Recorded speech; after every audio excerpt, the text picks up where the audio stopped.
하나님 말씀 보겠습니다. 요한복음 13장 12절로 17절.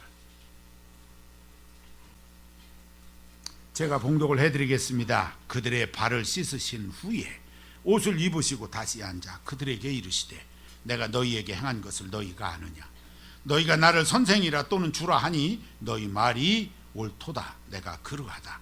내가 주와 또는 선생이 되어 너희 발을 씻었으니 너희도 서로 발을 씻어주는 것이 옳으니라. 내가 너희에게 행한 것 같이 너희도 행하게 하려 하여 본을 보였노라. 내가 진실로 진실로 너희에게 이르노니 종이 주인보다 크지 못하고 보냄을 받은 자가 보낸 자보다 크지 못하나니 너희가 이것을 알고 행하면 복이 있으리라. 아멘. 드림성가대 찬양이 있겠습니다.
한번 여쭤보겠습니다.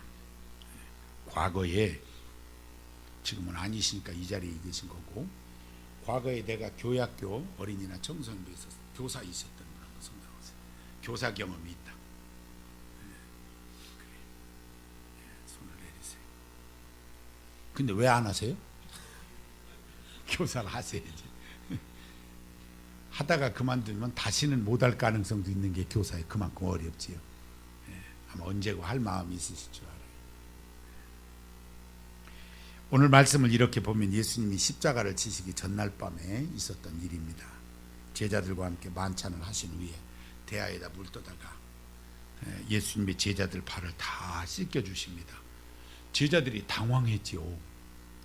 물 떠다가 선생님 발 씻겨준 게 아니고 제자들 선생님이 거꾸로 씻겨줬으니까 이 사람들 문화 속엔 이 발을 씻고 닦아주는 이런 문화가 있어요. 왜 그러냐면 그때 당시 뭐 오늘날도 그렇습니다만은 이게 모래가 많은 광야가 많은 그런 지역이고 우리처럼 이렇게 신발이 잘 발달하지 않았었고 그래서 밖에서 들어온 사람들에게 물을 떠서 발을 씻게 하는 것이 예의였고 당시에 그래서 발 씻는 문화가 있었어요.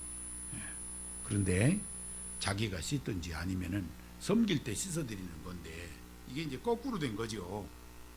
선생님이 제자들 발을 다 씻어 주신 겁니다. 제자들이 마음이 편치를 않았어요. 이러한 제자들을 향해서 예수님이 제자들에게 물어봅니다. 그렇지 않아도 왜 우리들의 발을 씻겨 주십니까 하고 제자들이 묻고 싶었던 얘기요. 근데 우리 주님이 발 씻어 주시고 묻는 거예요. 내가 너희에게 행한 것을 아느냐. 이게 무슨 뜻인지 아냐 그런 얘기예요. 대답이 없습니다. 내가 왜 너희들의 발을 씻겨 주었느냐 하는 것을 물으시고는 이들에게 설명을 해 주셨습니다. 너희가 나를 선생이라고 부르는데 그 말이 옳다. 내가 선생으로 너희 발을 씻겼으니 너희도 서로 그렇게 하면서 살아라.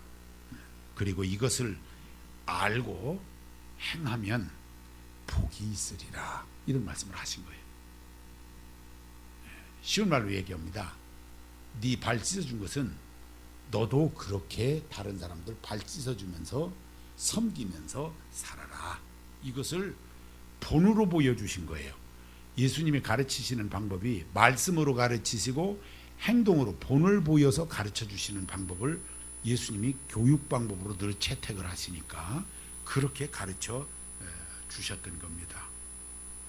당시에 예수님의 제자들은 이 표현이 맞나 모르겠어요. 변변치 않았어요.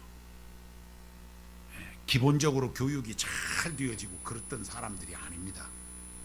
그저 고기 잡던 사람 뭐 이런 사람들 그냥 다 이렇게 모아놓은 것이지 훌륭한 가정에서 가정교육과 당시의 교육 제도 속에서 교육을 받고 이런 사람들이 사실 아니에요. 그러다가 보니까 이들을 잘 가르쳐야 했는데 말만 하면 딱 알아들으면 얼마나 좋겠어요. 그게 잘 안 되니까 본을 보여주시는 방법을 택하고 있었던 거지요. 오늘날 우리가 선생님 얘기하면은 우리 믿는 사람들은 예수님이 선생님의 본입니다. 우리가 예수님 보고 배우는 거예요. 예수님이 어떻게 하셨나 이것을 보고 우리가 배우는 거예요. 예수님이 이렇게 본을 보여주셨기 때문에 우리가 보고 배우면서 우리 그리스도인들이 이것을 내가 보고 배우는 거고 그 다음에 다음 세대들에게 내가 그것을 말로도 이야기하지만 행동으로 보여서 내가 본이 돼서 다른 사람이 배울 수 있도록 그렇게 하는 겁니다. 이게 우리들의 교육 방법인 거예요. 오늘 이게 교사주간인데 교사주일인데 우리 교사들에게는 일부 예배 때는 제가 충분히 이야기를 했어요. 교사들이 일부 예배를 드리기 때문에 일부 예배 시간에 우리가 이런 교사가 되어야 된다. 오늘 이 자리에 계신 분들은 교사가 현재는 아니니까 이런 교사가 되십시오 하는 말씀을 드리기보다는 이 교사들에 대한 우리들의 태도, 우리가 이 교사들을 어떤 시각으로 바라보고 또 우리도 아이들을 직접 가르치지는 않지만 가정에서나 어디서나 우리가 본이 되는 교사가 되어야 하니까 또 혹은 믿음이 적은 사람들을 옳게 가르쳐야 되니까 그런 맥락에서 일단 우리도 예수님 닮은 모습은 보여야 된다 하는 말씀을 먼저 드리려고 하는 겁니다. 자, 예수님이 제자들을 가르칠 때 모습을 이렇게 보게 되는데 예수님 대단한 분이었어요. 병든 자를 고칩니다. 예수님이요 의술을 배운 분이 아니에요. 의학 공부를 한 적 없어요. 그런데 그가 능력으로 병든 사람을 위하여 기도할 때 병든 이가 나섰어요. 심지어는 죽은 자가 일어서는 일도 있었고 제자들이 바다에서 고기 잡을 때 풍랑이 일어나니까 그 풍랑을 잠잠케 말씀으로 풍랑 바다를 꾸짖으면서 풍랑을 잠잠케도 하시고 제자들을 향해서 오실 때 물 위로 걸어오시는 일이 있었어요. 한 번. 이 참 희한한 일들이 몇 번 있었어요. 성경에 기록된 것으로. 능력이 대단했습니다. 그러면 제자들이 뭘 배우려고 했을까 하는 거죠. 오늘날의 시각으로 생각을 해보는 거예요. 그걸 배워야 되지 않겠어요? 손 딱 얹고 기도하면 딱 일어나는 거. 앉은 사람이 눈 감은 사람 딱 얹으니까 눈 딱 뜨고, 안 들리는 사람 붙잡고 기도하니까 그냥 귀가 확 열려서 막 들리고, 그렇잖아요? 병원에 있는 사람들 한 사람씩 쫙 일어나는 거예요. 요 기술을 배워야 돈이 되는 거예요. 그렇잖아요? 이 시대에 요걸 배워야 되는데, 주님이 이건 안 가르쳐 줬어요. 물 위로 걸어오는 건 제가 이론은 잘 알지요. 왼발 빠지려고 하면 오른발 디디고, 오른발 빠지려면 왼발 디디고. 그걸 누군 못하겠어. 근데 안 되는 거야. 그러니까 이게 비결이 뭐냐 말이지. 이걸 배웠어야 되고, 바다를 꾸짖음에 풍랑이 멈춰서는 이런 일들을, 초자연적인 일들, 이거 어떻게 하면 이런 일이 일어날 수 있습니까? 하고 요걸 배웠어야 돼요. 아마 오늘날 이 시대를 살아가는 부모들이라면 자녀들을 가르치려고 할 때 이런 능력을 가르치려고 할 거예요. 소위 지능을 가르쳐요. 영어 잘해야 된다, 영어. 그래가지고서 한국말도 못 하는 애부터 그냥 영어를 시작하는 거예요. 그래 나중에 보면 한국말이 앞뒤가 안 맞아. 이 문법이 서로 달라가지고. 근데 다 영어는 다 잘해. 이거 어떻게 해야 돼, 이거. 근데 한국말을 못해. 한국에서는 안 살고 미국 가서 살아야지. 그런 경우 미국 갔더니 어때요? 영어는 또 거기 갔더니 제일 못해야. 묘한 현상이에요, 이게. 이런 것을 이름하여 기능이라 그래. 기능, 재주 가르치는 거. 만약에 우리 주님이 제자들에게 이것이 필요했다면 이 능력을 가르쳐 줄 것이 분명해요. 그렇지 않겠습니까? 여러분들은 그 생각 안 해보셨는지 모르지만 신학 공부하는 목회자들은 이런 생각을 다 해요. 기도원에 가서 옛날엔 소나무 뿌리를 뽑는다 그래서 그놈을 붙잡고서 막 밤을 새워 기도하는 거예요. 주여 믿사오니 내게도 능력을 주시옵소서. 막 기도를 하는 거예요. 병든 자가 낫고. 신학교에서 그 철야 기도를 가고 막 그렇게 해요. 제 처가도 갔었지요. 그 기도니까 우리 신학생들하고 같이 가고 그랬어요. 뭐 밤새 기도하고 그렇게 하고 돌아오고 그래요. 그래서 주께로부터 능력을 받으면 얼마나 좋겠어요. 그게 병든 사람이 막 벌떡벌떡 일어나요. 곧 돌아가시게 생겼어. 어르신이. 이제 제가 목사다 보니까 돌아가시려고 그러면 늘 호출돼서 가요. 가서 이렇게 신방을 가서 보면 곧 돌아가시게 생겼어. 주여 믿사오니. 그런데 자녀들이 옆에서 서 있는데 자녀들의 속마음은 내가 잘 모르잖아요. 근데 이건 돌아가시는 상황이니까. 그래도 목사가 가지고 주여 어서 가시옵소서 이렇게 기도할 수는 없잖아. 자녀들이 뭐라고 그랬어요? 저 양반 왜 저러나 그럴 테지. 그러니까 뭐라 그래요? 주님 뜻대로 하옵소서 하고 기도를 하는데 저 혼자 가로 열고 편안히 가게 하여 주옵소서 가로 닫고 이렇게 기도를 해요. 주여 믿사오니 주여 뜻대로 하옵소서. 이제 천국 가시라고 기도하고 다시 살아나셨어. 그래가지고 몇 년 또 다시 또 사셔. 이게 도대체 그럴 때마다 제가 회의를 느끼는 거예요. 야 목사가 세상에 돌아가시는 분 돌아가시게 기도하고 왔는데 살아나셔? 이게 반대요. 혹시 오래 살고 싶은 분 계시면은 돌아가시게 생기면 저를 부르시면 돼요. 그럼 제가 주의 뜻대로 없어. 대부분 더 사시더라고. 이거 알 수가 없어요. 알 수가 없어. 제 마음은 주의 뜻대로 여기쯤에서 가시는 게 모두를 위해서 좋겠습니다 하고 기도하고 왔는데 다시 사시오. 몇 년씩 다시 사세요. 그래도 또 건강하게 교회도 오셔. 뵐 때마다 미안해요. 솔직한 얘기로 미안해요. 내가 왜 이렇게 무능력한가. 하나님이 이왕이면 능력을 주시려면 살리시고 죽이시는 권세를 주셔가지고 기도 딱 이게 그래야 목사가 정말 저 양반 대단해요. 이럴 거 아니겠어요. 근데 우리 주님은 제자들에게 그것을 가르치지 않으시는 거예요. 그리고 뭘 가르쳐요? 제자들 발 씻어주면서 그렇게 살아라 이렇게 가르쳐 주신 거예요. 이 무슨 의미인가 하는 생각을 하지요. 이게 무슨 의미인가? 섬기면서 사는 거예요. 예수님 닮아서 섬기면. 우리 주님이 얼만큼 섬기셨냐면 그렇게 하시고도 그것으로도 모자라서 이 모든 인생들을 위해서 십자가에 죽으시면서 십자가로 다 구원받을 수 있도록 우리를 섬기십니다. 내가 섬김을 받으러 온 것이 아니라 섬기러 왔다, 이렇게 말씀하시고, 제자들 발시키는 것으로 끝내는 것이 아니라 십자가의 죽으심으로 우리를 섬기는 것으로 그 섬김의 본을 보이시고 그렇게 사셨어요. 그리고 우리에게 그걸 가르치시는 거예요. 섬기면서 살아라. 섬기면서. 이게 교사만 해당되는 거냐 하는 생각을 해보지요. 우리 모두가 다 섬기면서 살아야 될 줄로 믿습니다. 교회에서 아이들을 가르치면서 이것을 신앙교육이라는 표현을 거의 하지 않고요, 교회교육이라고 합니다. 처음 듣는 얘기신가요?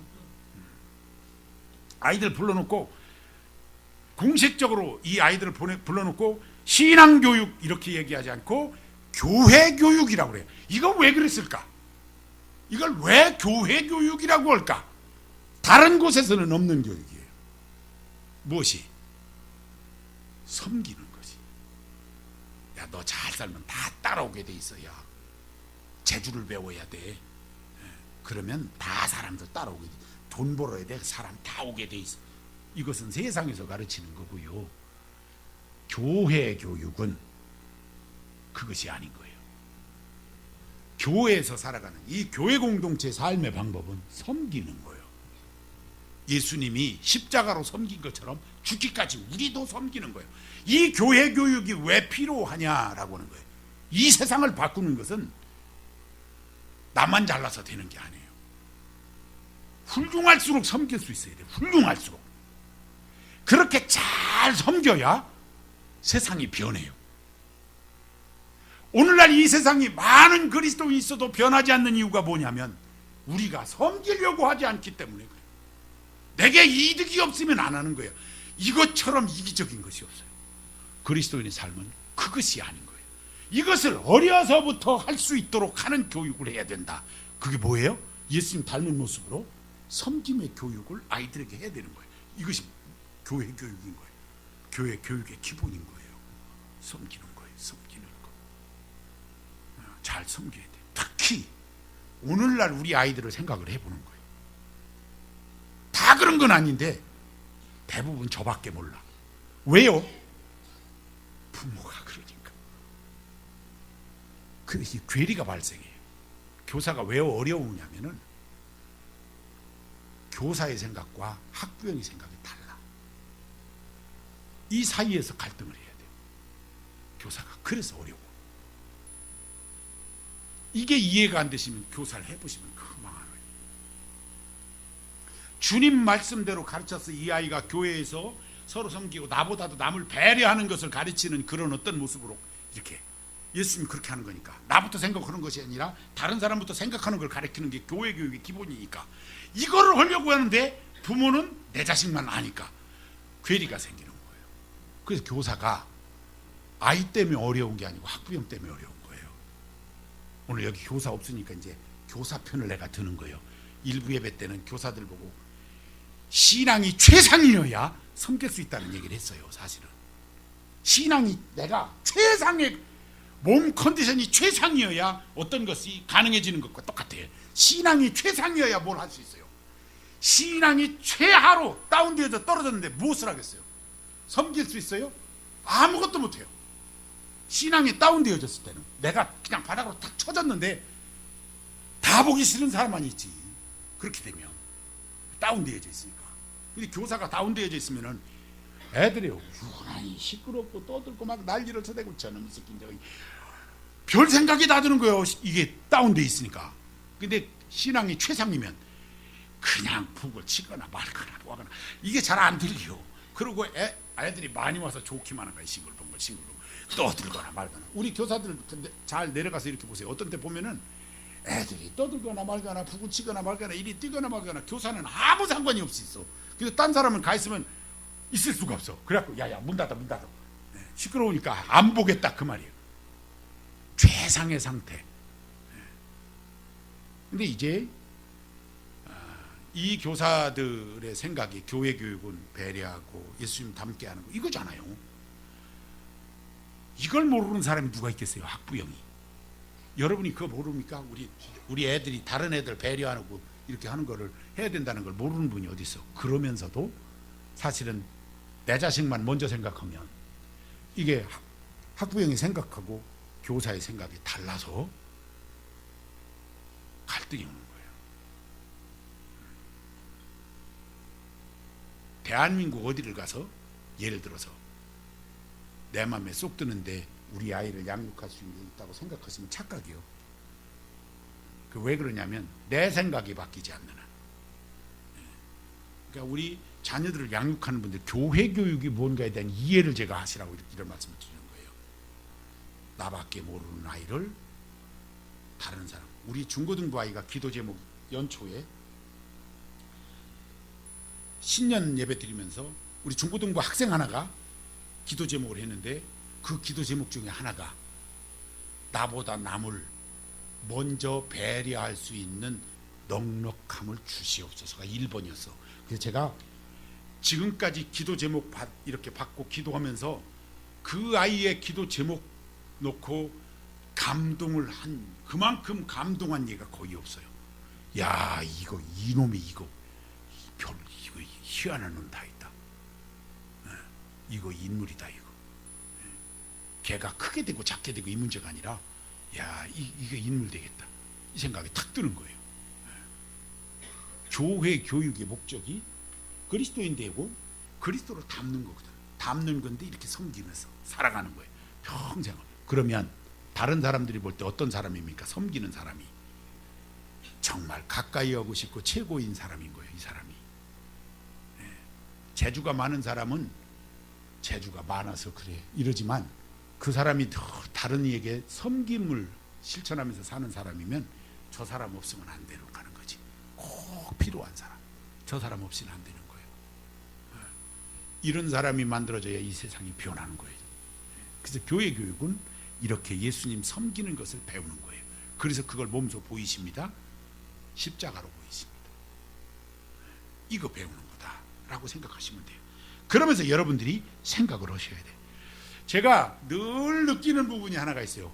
야, 이거 애들을 키우는데 거꾸로 생각하는 분이 의외로 많다는 생각을. 늘 그런 생각이 있어요. 무슨 얘기냐면 어린 아이들과 이제 청소년기에 접어든 아이들을 대하는 부모님들의 모습을 이렇게 보면서 청소년 때는 부모님들이 대화를 좀 많이 해야 되는데 청소년기에는 대화가 거의 안 돼요. 딱 끊겨 있어요. 대화가. 끊겨 있고 어릴 때는 이 아이의 어린 아이의 틀을 엄격하게 그 잣대를 갖다 대줘야 돼요. 초질관해야 돼요. 그래야 되니까 어릴 때는 아무렇게나 가고 애들이 청소년기에 갔을 때 잣대를 엄격하게 돼요. 그러니까 튕기는 거예요. 그래서 부모하고 어긋나고 말도 안 하고 이런 현상이 자꾸 와. 왜 그런가 이런 생각을 하는 거죠. 유대인이 6살 이전에 이들을 합숙시켜가지고 부모로부터 떼놓고 합숙을 시켜놓고 엄격한 잣대를 대서 이 아이들의 규율을 만드는 이유가 거기 있는 거예요. 그래서 어렸을 때는 아닌 건 아닌 거예요. 제가 우리 교회 학교 선생님들에게 밥 들고 쫓아다니지 말라 그래. 안 먹는다고 하면 먹이지 말라 그래. 목사님 먹이지 말라 그랬다 그래. 교사들이 그렇게 얘기하는 분이 있을 수도 있어요. 목사님이 먹이지 말라 그랬다가 안 먹으려고 그러면 먹이지 말라 그러잖아요. 왜냐하면 밥 먹고 오는 게 선택인 것이긴 해요. 내가 먹어도 되고 안 먹어도 되고 그렇기는 한데 야, 밥 먹을래 안 먹을래? 지금 먹을래 이따 먹을래? 그 이야기를 어려서부터 우리가 듣고 살아요. 이건 아닌 거예요. 밥은 항상 점심은 12시부터 1시 사이에 저녁은 5시나 6시쯤에 밥을 이게 정해져 있어요. 우리 사회가 밥 먹는 시간이 있는 거예요. 아침 먹고 점심 먹고 저녁 먹고 아침 안 먹어도 되고 점심 먹고 저녁 이게 정해져 있어요. 그런데 먹을래 안 먹을래부터 시작을 하는 거예요. 애들에게 이 밥 먹는 거 아무것도 아닌 것 같지만 여기서부터 규율이 생겨요. 먹을래 안 먹을래 묻지 말고 야, 밥 먹자 이렇게 해야 되는 거예요. 쉽게 얘기하면 야, 밥 먹자. 그리고 안 먹으려고 놔둬. 두 끼만 굶으면 밥 달라 그래요. 그러면 아직 밥 먹는 시간이 안 됐다 그래야 되는 거예요. 그래서 틀을 만드셔야 돼요. 그렇게 하듯이 밥 먹는 거 하나하나 틀을 만들듯이 생활의 규범을 만드시고 신앙의 규범을 만들어야 돼요. 교회 교육은 신앙의 규범을 만들어주는 거예요. 생활 규범은 가정에서 여러분이 만드셔야 돼요. 선생님이니까 생활 규범을 이렇게 만들어 갈 수 있도록. 그래서 어렸을 때 아닌 건 아니어야 되는 거예요. 아, 이거 저 마트에서 애가 막 들어놓았어요. 장난감 사달라고 막 했는가 봐. 그러니까 안 사줬나 어쨌나 모르겠어요. 애가 들어놓아서 막 울고 그래. 부모는 또 저만큼 갔어. 또 애는 누워서 막 눈을 감았다 해가면서 막 눈치를 봐가며 울고 막 소리 지르고 난리 났어. 제가 가다가 그랬어요. 귀다가 조그만 소리로 안 일어나면 너 죽어? 딱 그랬어요. 벌떡 일어나더라고. 낯선 사람이 하나 귀다 대고 너 안 일어나면 죽어? 그랬더니 벌떡 일어나더니 엄마 찾는 거야. 그때 얘가 몰라서 그렇겠네. 실험해 본 거예요 사실. 그 애한테는 미안한 얘기. 그렇게 하지 마라 하는 거예요. 그래서 어렸을 때부터 섬김. 자, 이 섬김, 어른 섬기는 건 말할 것도 없어요. 그렇잖아요. 뭐 갖다 놓으면 숟가락 먼저 팍 든다고. 애들 밥상머리에서 가르치는 얘기 제가 제일 많이 해요. 왜? 제일 많이 부딪히니까. 들고 쫓아다니지 말아야 냅둬. 그리고 어른 이렇게 했을 때 할아버지 할머니 계시면 할아버지 할머니도 규율을 딱 잡아 놓으시고 계셔야 돼. 애가 먼저 숟가락 딱 들고 신방 가보면 표 다 나잖아요. 근데 누구네 집이라고는 말할 수는 없잖아요. 대부분 다 그러니까. 기도도 안 했는데 먼저 확 먹으려고는 안 하나. 손님이 왔으면 애를 어떻게 해야 돼요? 정중하게 앉혀놓고 딱 앉혀놓고 할 줄을 알아야지. 규율을 가르쳐야지요. 어른도 못 섬기는데 나만 못한 사람을 어떻게 섬겨? 나만 못한 사람도 섬겨야 되는 건데 그렇잖아요. 이걸 잘 가르칠 수 있도록 해야 된다. 꼭 기억하시고요. 그 예절도 잘 가르치세요. 섬기는 거. 할머니 할아버지 식사 아직 수저 안 들으셨으면 못 들게 해야 되는 거예요. 딱 앉혀놓으세요. 괜찮아요. 걔 굶어 죽습니까? 아, 요새가 무슨 시대인데 마음대로 하세요. 그러면 마음대로. 속이 터져서 하는 얘기니까 그렇게 하는 거 아니에요. 제대로 가르치세요. 그리고 그 사람이 보잘것없는 사람이라고 하더라도 그렇게 해서는 안 된다. 그리고 돌보게 하고 이렇게 잘 가르쳐. 그래야 자기도 모르게 그러한 룰이 생기는 거잖아요. 훗날에 부모님부터 가정교육 잘 받아서 그렇게 된 거죠. 어른이 들어와도 그냥 누워있어. 이거 아파서 는 사람이 어쩔 수 없지. 그런 기본적인 게 아무것도 아닌 것 같지만은 섬기는 자세부터 가르치면 거기서 다 나와. 이 섬기는 자세부터 다 나온다. 꼭 기억하시고. 자, 그 다음에 마지막으로 이 아이들을 가르치는 학교 선생님이든 뭐 교회 선생님이든 다 이게 중요해요. 선생님을 무시하고 교육을 하려고 하면 안 돼요. 홈스쿨링이라고 하는 교육제도가 있어요. 우리나라도 들어왔어요. 그게 아마 의무교육까지는 가능해요. 중학교까지는. 미국 같은 데 가보면 이제 그 공교육을 하는 것이 불신이 된 거죠. 그래가지고서 나는 집에서 가르치겠다. 애를 학교 안 보내고 집에서 가르치는 교육과정을 잘 가르치면 그것도 학교 졸업한 걸로 인정해주는 제도예요. 홈스쿨링이란 우리나라도 돼요. 그게 안 되는 건 아니에요. 그 이유가 어디서 오느냐면 공교육에 대한 또는 선생님에 대한 불신에서 시작이 된 거예요. 내가 가르치는 것이 낫겠다. 뭐 내 자녀 내가 가르친다는데 누가 뭐라고 하겠어요. 장단점이 있겠지요. 장단점이 있어요. 잘 생각을 해봅니다. 교육이라고 하는 것은 좋은 선생님을 한 번 만나면은요, 이 아이 인생이 바뀌어요. 언제 어떻게 만날지 몰라. 근데 그 아이하고 잘 맞는 선생님이 있을 수 있어요. 이 기회를 꺾지 마라 하는 것이 제 개인적인 소견이에요. 그거는 홈스쿨링, 이 교회 교육, 여러분 신앙 교육을 여러분 가정에서 잘 할 수 있는 데가 최선을 다해야 돼요. 그러나 교회 교육은 교회가 할 수 있어요.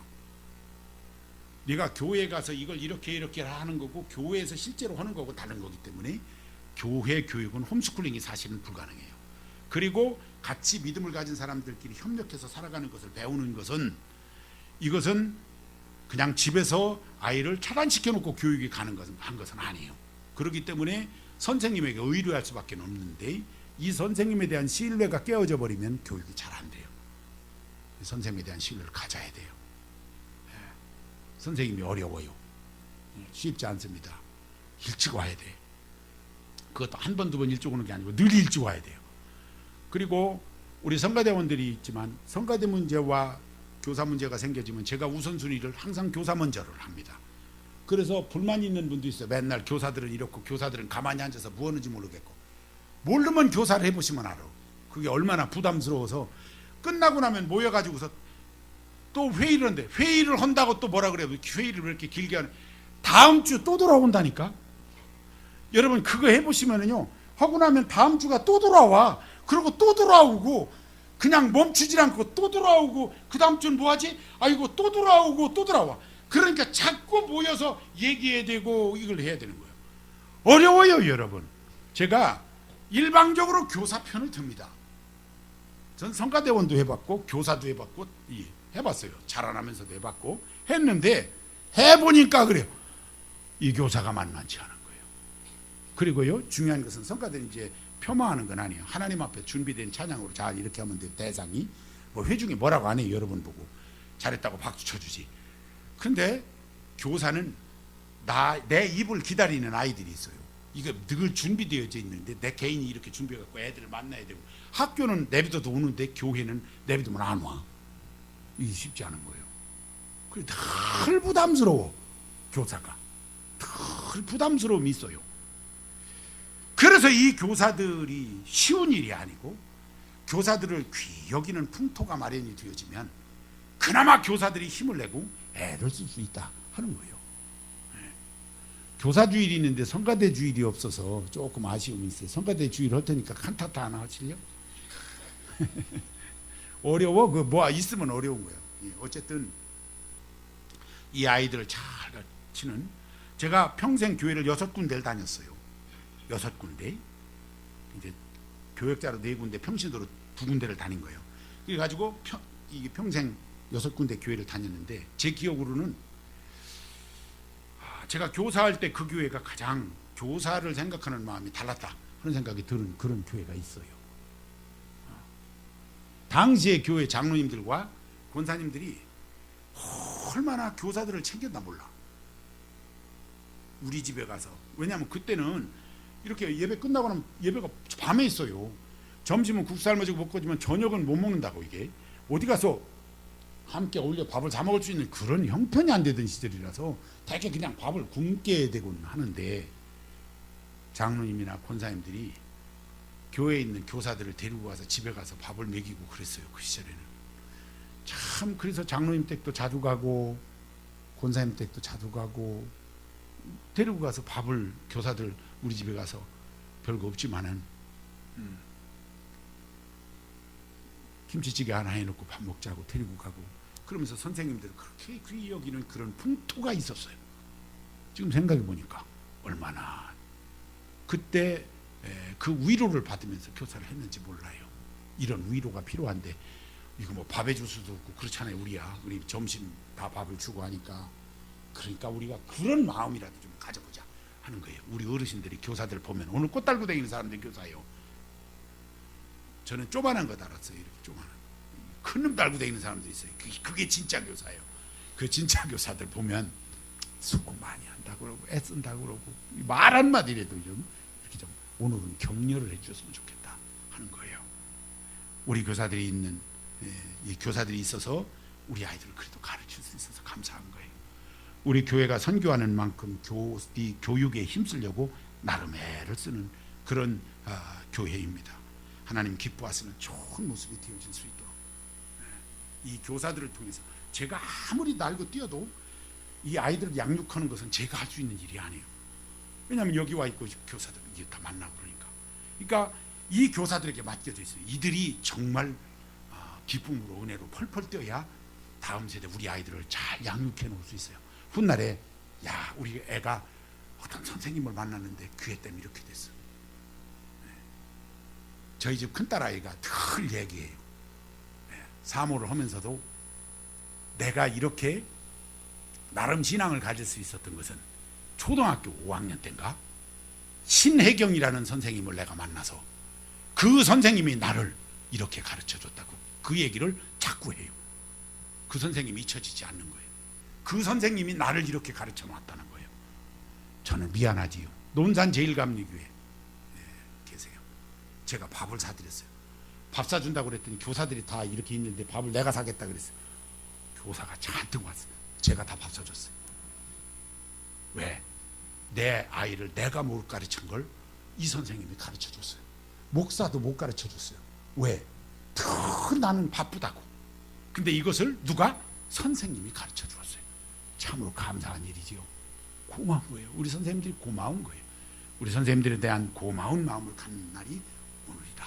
아니 1년 동안 볼 때마다 우리 선생님들에게 힘드시지요. 애쓰시지요. 혹 눈에 좀 거슬린 게 있을 수도 있어요. 왜? 똑같은 우리 성도들끼리니까. 그래도 그저 위에서 기도해 주시고 부족한 부분이 있다고 하더라도 그리고 여러분들이 나도 교사 한번 해볼까 하는 마음이 있으면 언제든지 교사 지원해서, 왜냐하면 교사는 항상 부족해요. 좋은 교사가 되었으면 좋겠다 하는 말씀을 드립니다. 우리 최종적인 선생님은 예수님인 거예요. 예수님이 우리 선생님이세요.